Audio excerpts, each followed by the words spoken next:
I'm FabuRocks, but my family calls me Fabu. I've been creating videos and live streaming since I was 7 years old, as a form of therapy that my parents, FabuMom and FabuDad, have created for me to overcome my speech delay, learning disability, and ADHD. Now that I'm older and overcome many challenges, my goal and plan is to empower others like me. That is why I am founder and leader of the FabuArmy, a clan that supports and empowers young content creators like myself. I'm the youngest Facebook gaming partner and youngest forum mixer partner. Before we get started, I'd like to give a massive shout out to our sponsors of this podcast, Turtle Beach, Rocket, and G Fuel. Thank you. This is Season 1, Episode 18, Interview with NOOB. And with me today is FabuMom. Hi. And FabuDad. Hello, everybody. And our special guest is one of the oldest member of our community, and I consider him as family, and we love him, is NOOB. He has been with us for a very long time. Like I said, he's been from the beginning, and now he's part of our family, and we love him very much. So, NOOB, can you tell us a little introduction about yourself? Tell us where you're from and how old you are. All right, well, I'm 20, turned this April 10th. My name is Aiden P, but most people call me NOOB. I was born in Guatemala, but, I was adopted at a very young age and brought back over into a little place called Kentucky. I grew up here in the white family, but, I feel like I don't... Sorry, I didn't know where I was going with that, but, I did grow up in a white family, so I do have a white name, but I actually have, my regular Guatemalan name, actually, but I don't think I'll tell you the first part of it. It's Eduardo. Hey, Eduardo. Yeah, Eduardo. Yep, that's my real name. But I grew up with a loving mom and dad and a loving brother, and I was fortunate enough to have my grandparents move down here with us when I came over. That's a little introduction about myself. There's not really much to know. I lived a little simple life like you and I. So that's all I have really on that part. I want to add a little bit there. NOOB, it's not joining us through the webcam. Had some difficulty, but we decided to use a thumbnail of himself, the character that you see in the thumbnail. To your right hand side is NOOB and his friends. Actually, they have a channel and everything. You're going to be talking about that. At the end of the podcast is NOOB and the boys. Am I correct there, NOOB, or just the boys? NOOB and the boys. No, that's right. That is completely right. Thank you. So there, as you see there, and the thumbnail, because there's like several characters. Like, okay, so who's NOOB? There's like 5 guys there. Okay, so NOOB is the one with the axe, with a scary face. That's actually the character of NOOB, and that's actually his friends that. Super awesome, people that actually, they get together, they do videos, content creators, young content creators, etc., etc. And so there's NOOB and the boys, so that's NOOB. So I just wanted to make that clear because everybody's not seeing a webcam. It's only the 3 of us, but I see a thumbnail. I just want to make that clear for the very beginning. Yeah, look at the guy with the what color would you say that is? I don't know, bean brown, like. I don't know what color I am. Right, your hoodie, it looks green. No, I meant like the other guys are white. I'm brown. Just look at the brown guy. That's okay, me. okay. I thought you were referring to that hoodie. The green guy. No. Okay. Okay. Sorry. I got a little off topic. Okay. Nah, it's all right. It's all right. Totally fine. I just thought you were referring to the hoodie. That's all. So, NOOB, to clarify to anyone who's watching, how long have you been with the FabuFam community? So, I remember joining in my sophomore year of high school, so that was about, what? I don't have the year down. Almost like 4 years? That sounds like about 4 years ago, yeah. Okay, so 2021 21 minus 4 is... 2017. 2017. Okay, look, I'm not good at the math. We're on summer break right now. But, so I joined in 2017. The brain took a vacation. Yeah, my brain has taken a full vacation at this point. But I joined around 2017, and I didn't know what to think at first. You know, I was a little kind of scared. Didn't talk too much, but I remember the first time I actually joined a live stream, and that was pretty cool. I actually used my voice.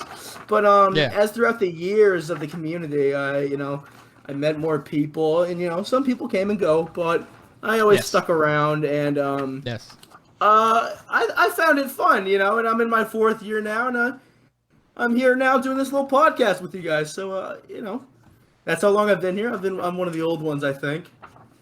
Yes, for sure. NOOB has been one of the oldest members of our community. Actually, there's people who have been a little bit older than that because it came from YouTube, but in the early moments from all when we got to actually went to Mixer, and one of those very beginnings streams that we used to do the whole family like for about 3, 4, 5 hours. NOOB show up, very shy guy, but we were all having fun. The whole community was having fun. And from that moment, it's he's took around super. Yeah, he became family. He became from that day to to now like family. It was super cool. It from there evolved to being part of the FabuArmy. He started actually doing content. Being a content creator himself, and not only that, we actually have been playing. We NOOB online. I have said this before. We, people like from the Fabu fam or the FabuArmy that we consider already like part of our family, being with us so many years. We play a lot offline, and we have played with actually NOOB and a bunch of other members offline, like Fallout when it came out, and a bunch of other games like 2 or 3 o'clock in the morning or so. We play a lot offline. And the same thing with Fabu. Fabu play a lot offline. Not only she stream, and those are the people she always play with. Because it's not only part of our community, but they're like real like family, being with us for so many years, and we trust them. Yeah, we truly we truly have love for them. Yeah, so NOOB is for sure one of them.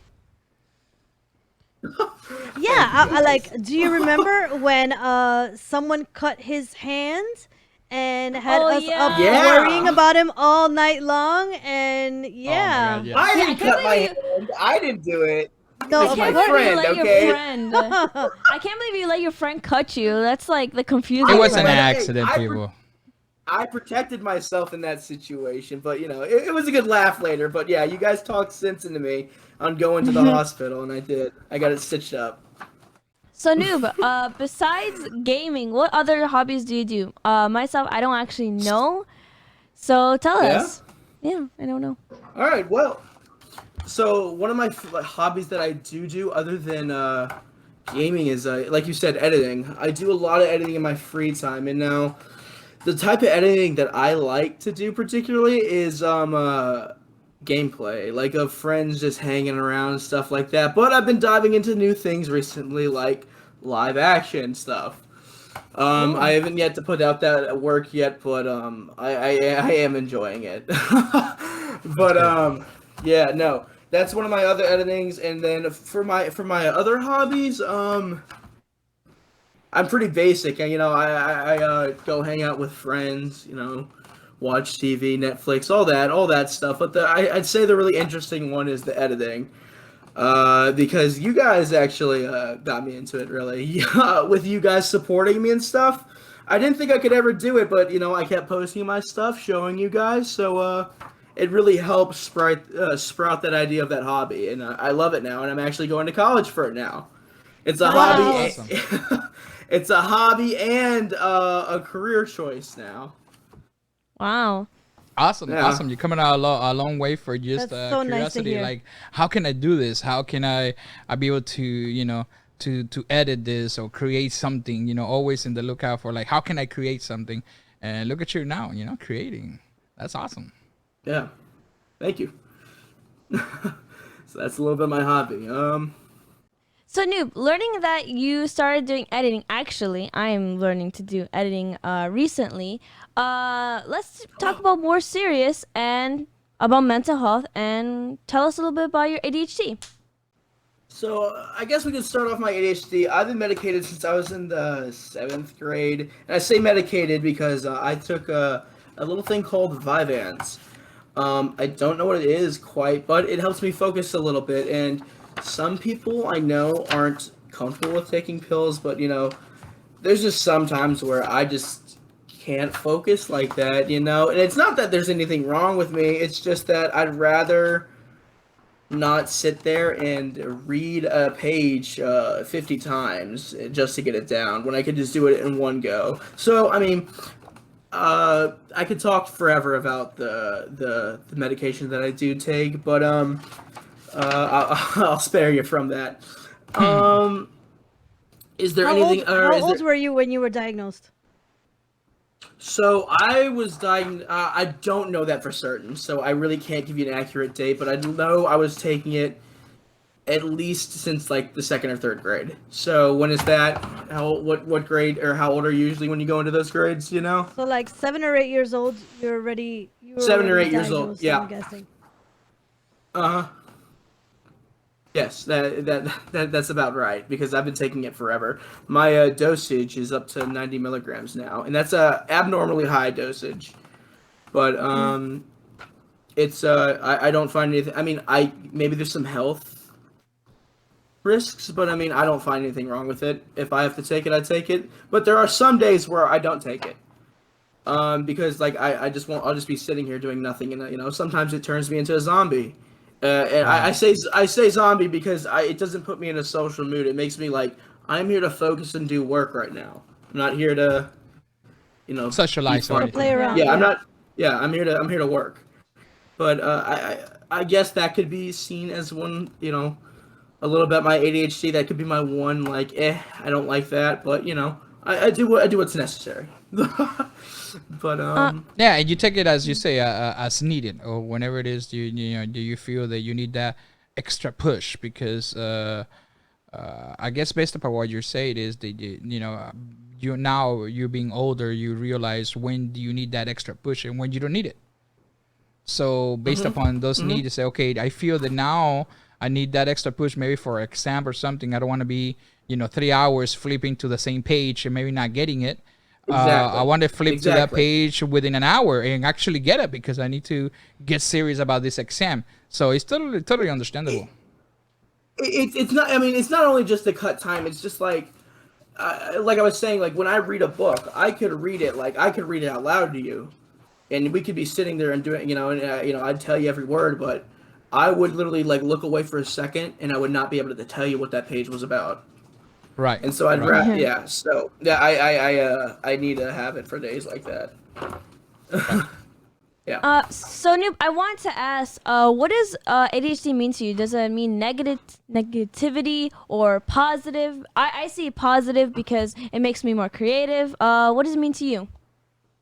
It just means I gotta work a little harder than most people. That's all it really means. I mean, I don't see that I'm different from anybody else because I can do exact same things, but I know that that when going into a learning situation, it's gonna take a little bit longer. It's gonna take a little bit longer than most people, but I wouldn't trade it for anything because of the creativity it gives me, all the ideas that I get from it, and also the vibe that it gives off. Because I like to believe that I'm energetic and stuff like that, and people like that. So I like that, and I wouldn't trade it for anything really. That's my personality that I like. Do you use editing as a tool to cope with your ADHD? So I wouldn't really think that I use it as a coping. I don't feel like I have to cope with ADHD. Okay, you know what? I do have to cope, but no, I don't use editing to cope. Would you like me to go into what I use to cope with? Yeah. Yeah, sure. Okay. What I use to cope with now is a journal. I have a little journal now, and I write down all. That's a great tool. Yeah. Twinsies, is that what you yelled? Yeah, I'm doing it. Yeah, I'm doing the bullet journal as well. Yeah, it's a great tool. Hey, it really is. I mean, for me, I don't know about you, but ideas come and go out of my mind. They're like, things that I gotta remember. So I just write it down now. And, it's really great to just flip back on and be like, okay, that's what I was thinking. It's like, it's for real. It's a great tool for somebody that has ADHD. How do you use gaming to cope with your ADHD, as well as, I mean, because I know Fabu asked the question, how do you use editing as a way of coping? And your answer was pretty much like, I really don't. But the question really is, how do you use, or is there any way that you use your hobbies as a way to cope with the ADHD? And that would even include gaming. Gaming, I know that you use gaming as a way to chill, to relax, to unwind, maybe even to socialize. So maybe talk a little bit about how you use gaming to cope. This is difficult for me because, like, I mean, in a way, gaming lets me explore my ADHD, if that makes sense. Like, I get ideas from it. Like, say I'm doing something in a game, I'm like, ooh, maybe I can make this funny if I was playing with people in this certain area or something, you know? But, like, I guess you could say I could exercise my ideas that way, but in the way of coping with my ADHD, I don't know. I don't find myself using it as much because I find myself getting distracted with it. Does that make sense? It does. Yeah, it does. 100%. But well, okay. See, I would be able to answer this better if I was a little younger because I used to play a little bit more games. But like, I mean, I still do play now, but it's just like I'm more into editing and stuff like that. And you know, writing, and like the main focus or the main ideas that I have right now are mainly on this journal. I wish I had a better answer for that. Right now, based upon your age and where you at at this point of your life, what you use is that creativity of the ADHD has given you. You utilize that creativity somehow to your advantage, let's say, right? I'm all about that. In order to get that, you know, to get that creativity and be able to do many things. And when you play, you get, like you say, ideas. The more you play, the more ideas you get. Oh, it would be cool if I do this. It would be cool if I do that. And then you have a journal because you start getting so many good ideas that you realize, like, oh, shit, I used to have a good idea, but I forgot. And you click like, oh, I should need a journal. I should get a journal and then start writing this cool idea that I know that I'm having. And in order to keep, you know, with my creativity level. And that's in the stage you are. And we totally understand because we have, you know, we have done so many things with Fabu, and Fabu somehow it's in that level because we now starting more than ever before giving Fabu to be more creative on her own instead of us before, because she was you know, much younger. We needed to say, okay, Fabu, this is what you're gonna do, or somehow, you know, for Fabu to do things without knowing that, you know, that it was therapy or anything like that. But now that she's older and everything, we're like, okay, Fabu, we're gonna do the script. You're gonna be editing. What other things that you would like to talk about it? What other things that you would like to do? And now that she's, you know, using that creativity and becoming creative for her to start creating her own content, right? She's having ideas, and she now feel the need to get that journal and start writing down those good ideas. Like now with the segment that we started doing ADHD with Fabu, she's having idea for different, you know, different videos and different topics that she wanted to, you know, to talk about it, but she gets so many ideas, and then if she doesn't write it down, she ended up like, oh my god, I had an idea about that, but I forgot. I'm like, oh, you know. So yeah, totally understand. She started, you know, she started doing things like that, and it really does help. Another thing that we have seen that has helped Fabu, and she has it's kind of, you know, similar to the whole journal thing, is a schedule. Fabu loves to you know, be within the schedule. We always trying to do on a schedule with her. For her, it's easier to have to follow that schedule on a daily basis, you know. Some structure. So it bring a structure for her on a daily basis. Even though that structure somehow we say, okay, this is your schedule, and somehow she fight with the schedule She fights the schedule. She fights the schedule, but when we take away that schedule, she says, she automatically, okay, I cannot do this if you don't show me the schedule. Like, we wasn't the schedule. So somehow Yeah, when you beast. give Yeah, the I have that schedule, exact she same fight with the thing. schedule. But if we take away the schedule, she's like, no, I want the schedule. I want the So schedule. Yeah. Yeah. it's I'm exactly like that, Fabu. it's a fight, It's an you know. Exactly like ADHD that. I thing. need to get a schedule. I It's a need to fight. get a Even schedule, honestly. even now with streaming, you know, if I was like, okay, I wanted a schedule for streaming, not only a time, but what what content, games yeah. and content I'm gonna be doing. So I do the schedule, and then she fight that schedule, and then she want to do completely, totally different things that she already have chose, and then she want to go against that schedule, and then I take away that schedule completely, and then she's like, oh, but we have what are we having a schedule today? I'm like, forget about the schedule, we already did a schedule, and you did everything backwards, like you didn't care about the schedule, so It's a now you want constant the struggle. schedule. So it's a struggle. It is a constant struggle. So now what we're trying to do is let her choose the schedule once again, but at the same time with, okay, you need to choose one thing and be committed, and then for us to make sure to be on top of her, for her to be committed, like the same reason why she cannot start a game and finish it. For Fabu, it's very hard to start a game and finish it. So I don't think there's only been but like a handful of games that she's started and finished. and it had to be on top of her in order to finish. And one of the main reasons that she finished any of those games is because we are not only create a schedule, but we're like on top of her. Okay, you need to finish it. Come on, you need to finish it. You need to finish it. And so right now we are in that part trying to do that with her when it comes to the live streaming. You know, like, okay, you gotta not only choose a schedule, but you have to be consistent. And no matter what, you need to do it, and as a form of therapy, because otherwise, you start 100 things, but you finish none. Yeah. So that You- feeling you- of that- you know what? accomplishment, it Yeah. never arrives, and that's something that somehow I feel that people with ADHD and like everybody else, you need to feel at one point or another that feeling of accomplishment. And the only feeling that how you gonna get the feelings of accomplishment is you don't finish anything. You start 100 things, but you finish none.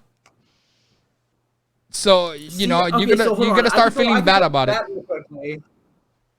I can go off of that real quickly because like I feel I resonate with that a little bit, but my approach to it is I have trouble like with the schedule and stuff like that, but I try to have like I do this, I do that, but my main flow now as well with the journal and stuff is if I feel like doing that in the moment, I will jump into it, and I feel that that's when my best work comes out. Like there's been times like where I've literally just been sitting here talking with somebody and be like, hey, I gotta go for a little bit, and I just start editing because I'm like, all right, I'm in my zone, my ADHD is taking over. Let me just let it go, let it flow, and I feel like that's a bad way to go about things, though.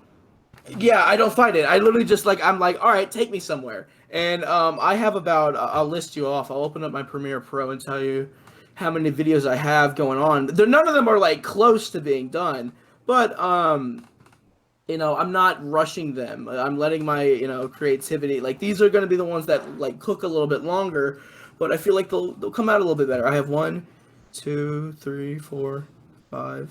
I have 6 videos in the working, but like they're nowhere close to being done. But like I'm happy with what I've put in there. Like because I can look at those times and I'd be like, oh, I was very into this at the time, so like that's why this section is this. I don't know if that makes any sense, but like it's probably a bad strategy to go into it. But for me, whatever it works. If it's working for you, that's fine.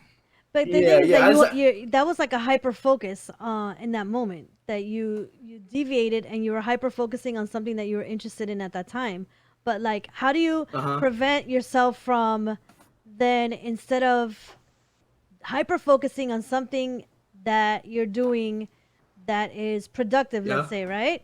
Even though you may not finish it, but you can get something out of it versus going down a rabbit hole and binge watching 18 seasons of The Simpsons, for example. See, that's where it's difficult in it. That's happened before, like on lazy days and stuff like that. But lazy days. Usually, hey, yo. Yeah, no, I call that's what we call them around here, lazy days. But what usually gets me back into doing stuff is like the fear of that you're never gonna get it done. Like it's like responsibility at that point. Like, Same. oh, okay. Like there'll be days like where like I'm not in that hyper focus like mindset, and then I just hop on there. I'll do what I can, but like I know it's not gonna be my best work. I'll just edit it up, and then we'll go back and just whenever I get that like heat of the moment feeling, I'll start putting in like the pizzazz, the spice, if you will, on like the editing side. You see, I was talking to FabuMom not too long ago. Actually, with Fabu too, we were talking in the office about this not too long ago, a couple of days ago, maybe like a day or two. I was telling that the Fabu actually get that, like she says, okay, I gotta start reading books, and she go all hyper focused to the books. Okay, I want to read all these books, and then she's like go bananas. I want this book. I want this book. Start bugging FabuMom. FabuMom go nuts and start finding all these books that she wants, finding those 5-10 books, and then she gets it. She start reading, and then after the first book that she read, that's it. All those other books just die there.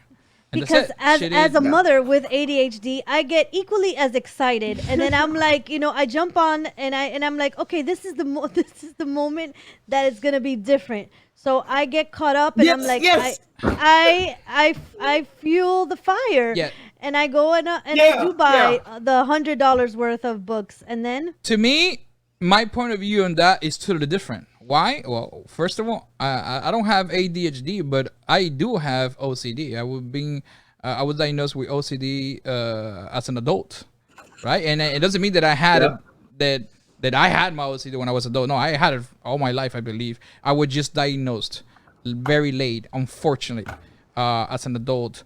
So I see things different.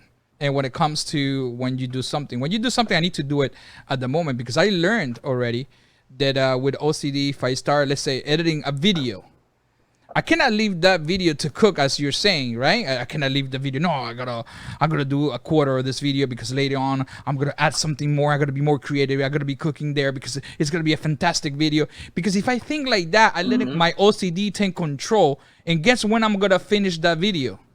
Never, because my OCD always is gonna tell me you could do better. And then when I feel the satisfaction that I did better, my OCD is going to tell me, no, now you could do even better, because you did this, you could do even better. And then so on and so on. And that actually translates to business. As me as an adult, there has been time in my career that I have to put a product out, but I needed to actually do the fine lines to this product in order to take it out to market. Let's say, right, as an example.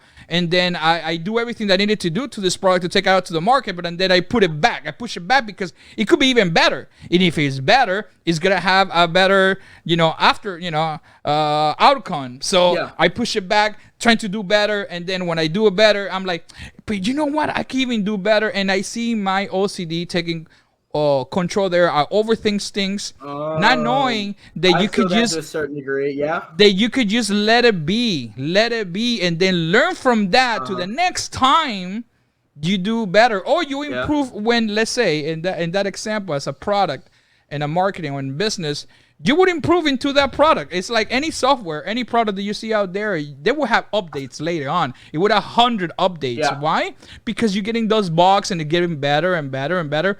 Because if you're going to work all that priorly to be launched, that product is never going to be launched. So the same thing when it comes to video. If I don't get that video, if I don't edit and put it out, you know what? The next time that I do a video, I already have more tricks. So you see, to give an example, you see just all the videos that I have edited to the podcast. If you watch all of them, that right now is like 16 video of this season 1, them are like almost all of them are a little bit different, because I start experimenting one thing in this video that I liked, and then I transfer to the other video, but then I put something else, and then I did it in the next video, and then I liked it, and then I did it in the other video. Yeah. But if I have to wait for me to be creative at one video, I would never finish that video. Yeah. Because my creativity is not going to take a pause. With all at no, but I'm saying like the way that when I say all at once, but no, like I do work without all at once. I'm just saying my best stuff comes out when I'm like, okay, I want to work now like super a lot. I can still edit without being hyper focused, but yeah. But things like that is what I explain Fabu and FabuMom sometimes, because FabuMom is having, like she said, that hope. Oh no, Fabu's gonna do it this time. Yeah. But she never does. She doesn't do it. Yeah. And then she started a project. The excitement fizzles out real quick, you know, and so She starts a project and she left it halfway, and then she doesn't finish. And then she want to start another project, and then she leave it halfway, and then she doesn't finish. And then I have to interject there and say, hey, you need to finish a project before you jump to the next project. And if you don't start understanding that now that you're younger, and understand those concepts with that ADHD of yours, and see how you be able to take the positive and work with the negative, you won't be able to accomplish anything. You won't be able to accomplish any of those, you know, any of those work that, you know, any of those projects that you wanted to do. So better trying to, you know, somehow manage yourself, the time and priorities better, where you could put the schedule and prioritize thing with time management, and says, okay, I need to finish this project. This is priority. And don't let that ADHD control you, where you finish and you will have the satisfaction that you finished in order to jump to the next. Yeah. Because, yeah, you have that urge of starting this project. You started and you left it halfway, and then you always think like, hey, man, I did this project, but I never finish it. Yeah, well, the thing is that us ADHDers are terrible at time management. How do you manage yourself, Noob?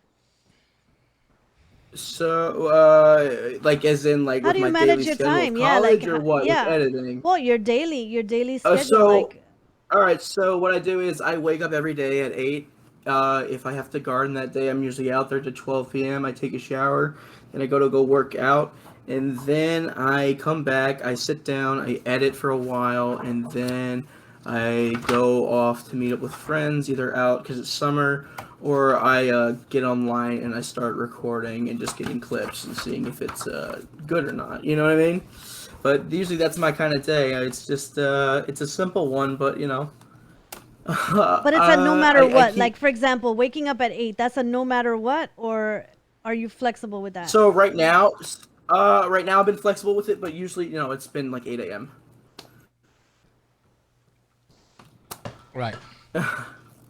Yeah, no, that's coming having off a of, schedule is something that's very helpful for those with ADHD. Having that structure, that schedule, it helps you know what you have to do during the day, and it helps you organize yourself in a better way, versus when you're too free with your day and your schedule, you're left with, you know, doing a little bit of everything, but not really doing much. Yeah. Yep. And what we find is that the more time we want to, let's say that Fabu has, where she's got blocks, let's say, that are not planned, then those are a high risk. You're running a really high risk of her either doing something productive, let's say, or going down the rabbit hole of just binge watching The Simpsons, for example. Yeah. There's two paths you can take, basically. If Time you start management off with a schedule, you're going to be fine. If you don't start off with a schedule, well, your whole day is already gone at that point. Somehow, that's our experience with Fabu as well. Yes. And me personally as well. Yeah. You know.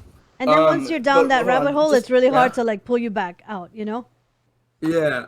I wanted to backtrack just real quickly with the projects, because like FabuDad's right about with the one thing that I liked what he was saying is that he takes one thing to learn with every video. See, that's what I do with these hobby videos. These are more hobby videos more than actual work. If you wanted to see my short film, I got done with my short film in 2 days because it had to be done.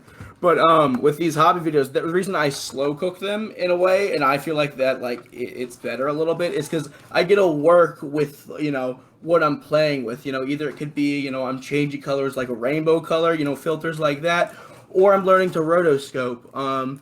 That's why I usually take a little bit of time with that video, because that video is supposed to, nobody else will know it, but in that video, for me, there's a new element that I'm really refining the craft of, if that makes sense. Maybe that might take too long for the hobby videos, but I mean, for me, it's good. As you say, whatever works for the individual. Yeah, it's Yeah, we're all different. yeah, exactly. It's whatever works. Yeah. Like you know, the more time that goes by, the more the you know yourself. Like I myself, I like I know myself into the point that I cannot just let myself go and says and you know, to give you the same example of the videos, oh, I could do this video better. Let me add something to it, and then I come back to it the next day, and then I would do the same thing, and I could lose myself in the rabbit hole because that has happened to me many times, and because it has happened to me, I already have learned that I cannot do that. I cannot do that because I would never put the video out. To you know, talking about the video, I would never do because it would never be. It will never meet your expectations. Yeah, it would never be perfect. It would never be, you know. You could always do better. Oh. And I always look at my videos when I post them. I'm like, man, I could have done something better. But then I do that with the next video. I like to do exactly. that. You learn see from there. Phases of that. Exactly. So I learned to just, you know, finish it, do my best at the moment, knowing that I did my best at the moment. Just put it out. Just put it out, and then the next one. Well, let's you know. Let's get whatever it is that I learned there, and then you know I do a little bit more there, and then just put it out, and there's things that I think that it's gonna work, and then I'm like, oh man, it did not work at all, you know. One of the things. Tell me. Sorry. No, tell me. Do you aim when with your videos? Do you aim for like a time gauge, like you know a 10-minute mark or anything? Because for each edit of mine, I try to. Oh no, you don't. You just let it go. No, I just, you know, whatever it is, it's all depends, you know. Yeah. I don't have no limits. Like when now with the new videos, the segment that we do with ADHD with Fabu, we're trying to not make, you know, so Fabu is doing the scripting we're trying to not make it big. So that already, because it has been scripted and we have done the videos, etc. It's not, you know, it's not long. And the same thing with even when I do editing and gaming, it's whatever it is that I wanted to get at the moment, or if it's scripted, I just do it and just trying to do it as best as I can. And the only thing that I play around, you know, here and there is with different colors, you know, the colors, how can it be more natural, and here and there, as we have invest more and more for equipment, more high-end equipment and professional equipment when it comes to recording and things like that. And I have learned it doesn't matter how much, you know, money you spend in a recorder or a camera and all that. There's all the things behind that you need to take in consideration, not only with the software you're going to be using, but the monitors you're going to be using. Those monitor has certain colors that maybe doesn't match the recorder that you're doing, and then maybe the editing monitor that you're using has different colors, and then you could actually fool your view, you know, what are the colors that you're showing at the moment that you're editing, and you're thinking, oh my god, this is looking very good, but when I edit it and I put it in YouTube, let's to give an example, and I looked at the same video in another monitor, it looks awful. The color, it looks awful, but it looks really good in the monitor that I was doing. So I learned now that I have to actually synchronize all the monitors and including the monitor that I'm recording to the monitors that I'm editing, so all of them has the same color, and then had a color. I don't know the name of it because all this I'm learning. I'm not a professional editor or anything. To make sure that everything is synchronized, those colors, variation, and everything. So hey, still it's a learning experience. I'm just trying to do the best that I can. But when it comes to recording content and everything, it's a rabbit hole, man. And it's like expensive one. You want to try to get it right, like from lighting to recording and the mic. Mm-hmm. You know, all those equipment has been pretty expensive. Yeah, you know, I love hearing you talk about editing. Sorry, but like, okay. I'm right there with you. Like, it's a whole process. Yeah, totally a process. You know, now that we've been doing, like, we took a big vacation from YouTube all the time that we were in Mixer for about 4 years. Now that we're back, actually recording YouTube videos, we wanted to, you know, be able to have a better quality of the videos that we used to do back in the days. but having a good quality, video quality, it takes a good quality of equipment, and they're not cheap. And then I know if you get that really good camera to record in 4K 120 frames, and then you have to record, and then the audio, and then this, and then add, and then a good audio recorder, and then you want the monitor recorder, and then you want the good lighting, and then mind blowing. You lost yourself there a little bit. Little by little, we're trying to get there. Get the better audio, the better recording, the better everything. I wanted to ask, because I personally don't know, has FabuFam or the community has ever helped you with your ADHD? Yes, they have. They've helped me overcome multiple obstacles. I mean, there was one where a bunch of friends left me at the beginning of freshman year. I won't go into too many details, but you don't have to go into details in reality. You don't have to go in details, whatever. I won't go into details, but after freshman year went around, sophomore year came, and this was a soft place to land. I met a lot of new people, and it kept me together up here in my brain. It was a nice place just to come after school and just be like, hey, these people are here for a good time, so I might as well join them. So that was one big obstacle that you all helped me overcome. Noob, I really get inspired with you sometimes, because I find myself hard trying to do editing and doing the things that you're doing, because the bullet journal, it's hard to keep track on doing it daily. So what would you advise someone in your same position to do, or to do better?